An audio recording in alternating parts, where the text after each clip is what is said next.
I'd like first to introduce Dr. Annette Ramirez de Arellano. The doctor is a researcher with the Public Citizen Health Research Group here in Washington, D.C., has numerous accolades and degrees, and is a subject expert who has published widely in the areas of health policy, women's health, Latino health, and the overall history of public health. Thank you very much for joining us. In a recent article, Dr. Atul Gawande has described American healthcare as an appallingly patched-together ship with rotting timbers, water leaking in, mercenaries on board, and 15% of the passengers thrown over the rails to keep it afloat. And those thrown overboard are not a cross-section of the population as a whole. Rather, they're more likely to be minorities and poor. Thus, in 2007, approximately 1/3 of Latinos, 1/5 of African Americans, and 1/6 of Asians were uninsured compared to 1/10 of non-Hispanic whites. Moreover, the disparities are likely to become sharper with the economic downturn. We're already seeing that the current situation is having a strong negative effect on blacks and Hispanics in the labor market. And insurance does matter. It doesn't insure excess, but it does matter, as a recent Institute of Medicine report stresses when it points out that despite the availability of some safety net services, there is a chasm between the healthcare needs of people without health insurance and access to effective healthcare services. This gap results in needless illness, suffering, and even death. To compound the situation, the cost of keeping the healthcare ship afloat represents a rising percentage of the gross domestic product, with no end in sight. There is general consensus that healthcare is uneven in access and quality, leaves too many people out, and costs too much. There is less agreement on what should be done to fix it.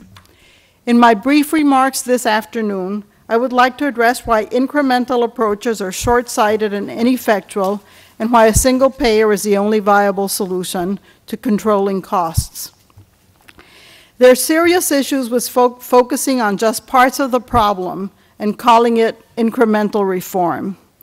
This is what we have done up to now.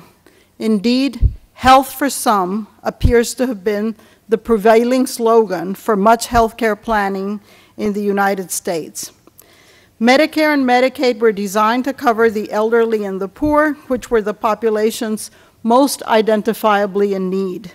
And we're still discussing the possibility of mandating care for just certain groups, leaving the rest behind. Health for some seems to have political currency, even when we have run out of specific identifiable groups to cover. But sifting and sorting the population will only pit one group against the other, undermine equality, and exacerbate the disparities in access and quality that are already so prevalent and so unacceptable. For several reasons, we should avoid any approach that is short of universal. First, it just does not make practical sense. The fact is that lack of coverage for all affects everyone in the United States, including those with health insurance. Lack of access cannot be seen solely as a problem of the poor, or of children, or of selected minorities. In many ways, everyone pays for the gaps in service and the neglect of specific groups. In communities with high uninsurance rates, even the insured are likely to have difficulty obtaining needed health services. Health providers of every type gravitate to well-insured areas, which in turn attract new technologies and promote additional services. Moreover, the uninsured who need care end up generating expenditures that are covered by others. This explicitly subsidized care, defined as the difference between the amount a privately insured person would be expected to pay for the same care and the uninsured person's actual payment, is estimated at $536 per person for the full year uninsured. And care provided by other private and public sources costs another $567. As a result, the care that is not paid for out of pocket comes to over $1,100 per person. 3/4 of this is covered by government through different pathways, and some of these services may come too late.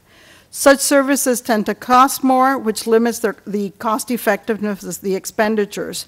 This is suggested by a recent study of Medicare decedents published last month, which showed that Black and Latinos have substantially higher costs than whites during the last 6 months of life. Secondly, incrementalism militates against a broad-based sense of community and shared responsibility among members of society. Our current system is highly stratified. One's place in the hierarchy largely determines not only access to care, but also the quality of care received. The top tier includes those with comprehensive private insurance or Medicare. The second tier, those who rely on means-tested safety net programs such as Medicaid and SHIP. Those in the second tier often face complicated hurdles to gain access to care. Moreover, because the scope of services and the availability of providers may vary widely from state to state, there is a kind of geographical determinism at work here. What one gets depends on where one lives. And there's no stability in coverage as states are really pressed to make constant adjustments to balance needs against revenues, modifying eligibility requirements, and changing the services covered over time. The final tier is composed of the uninsured, most of whom are poor and who often forgo necessary care. This hierarchy leads to de facto health segregation that undermines the united part of the United States. And because minorities are disproportionately represented in the lower two tiers, this widens the racial and ethnic disparities that have been repeatedly documented. Third, the incremental approach lacks political appeal. Health for some is hardly a ringing motto under which to mobilize support, and it certainly does not represent the change that most Americans want. Access to health should be a right, and health care should be a social good available to all. We're all stakeholders in this and need to come together to ensure that the currently patched-together ship is redesigned or replaced. Universal coverage would provide standard benefits to all, thereby eliminating the discriminatory stratification that exists now. It would also lead to a more equitable distribution of resources, as providers would not have the current incentive to confine their practices to areas where they're covered patients. And a single-payer system would streamline administrative costs for providers, cut back on the bureaucracy, and ensure that a higher proportion of our health expenditures is spent on services rather than paperwork. At present, this administrative waste is estimated at $400 billion per year. The multiplicity of payers means that between 12 to 20% of premiums are devoted to marketing and advertising, profits, and the complicated processes insurers use to protect themselves against higher risks. And the labor costs of hospitals and practitioners rise when they have to deal with multiple billing systems, fees, reporting requirements, and when they have to seek authorization for given procedures. A single-payer system would be better able to leverage the purchasing power, obtaining better prices. In addition, a single payer would be better placed to monitor health care at the national level, providing the public sector with important intelligence on patient needs and demands, consumption patterns for different types of services, provider behaviors, and rising costs and how they impact on the population. Having a single payer does not preclude health care being provided and organized in a variety of ways, but it does make explicit the trade-offs that are often obscured by the different funding streams that support our patched-up services.